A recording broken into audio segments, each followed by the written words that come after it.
Madtown Match, the Madison game. Summer Edition 2011.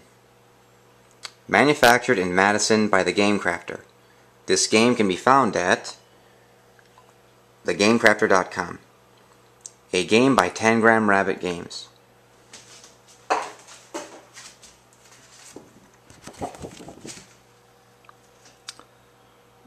Madtown Match. Okay. Madtown Match combines spelling, adding. Madtown Match combines spelling, adding, and matching into a fast-paced game that takes 2 minutes to learn and 20 minutes to play. Manufactured in Madison, Wisconsin. Setup. After shuffling the deck of 32 cards, make 4 face-up stacks with 8 cards each. So, let's look at the diagram and then the actual setup. You'll have 4 stacks of 8 cards each, and then you'll have the board, right above the board. The pawn is placed next to the stack farthest to the left. This pawn is used to indicate the current stack from which a card is to be drawn. The game is now ready to begin. Okay, now we'll go over the gameplay. Flow of the game. The game is played in turns. On each turn, a different player draws the top card from the stack closest to the pawn and places that card onto the 24-slot capital board. After the card is played, the player will end his turn by moving the pawn 1 space right to the next stack. The next player now takes his turn likewise, drawing the top card from the stack next to the pawn, placing it onto the board, and moving the pawn for the next player.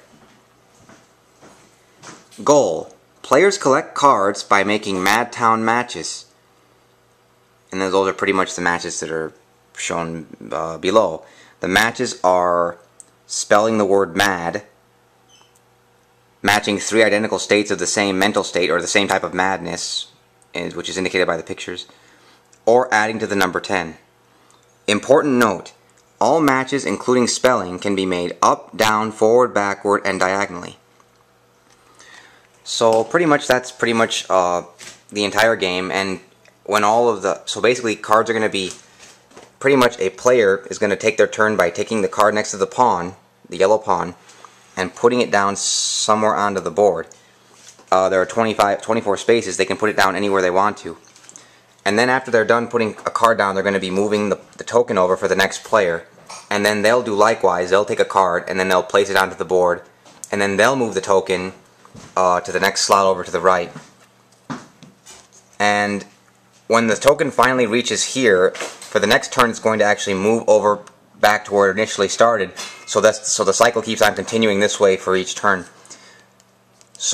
And in the course of play, whenever a match is actually made on the board, all the adding, the spelling, and then the matching the 3 in a row of the faces, whenever a match is made, all the cards will be collected that constitute that particular match that's made at that time. So basically, during a turn, you only have one decision to make. You only have one card that you can play. But the strategy with the queue system, or the fact that the token moves in a line, is that you can always see 4 steps ahead at any given time. In fact, it's indicated on the rule sheet. It'll indicate that it'll return back, and based on this queue system, that's where all the strategy pretty much emerges.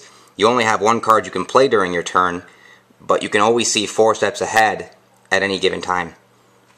It's a pretty interesting, fun game, and it's manufactured in the United States. It's manufactured in Madison. It's kind of okay. Personally, I like the game a lot. I designed the game, but it's a pretty fun play, and it plays in about 15 to 20 minutes.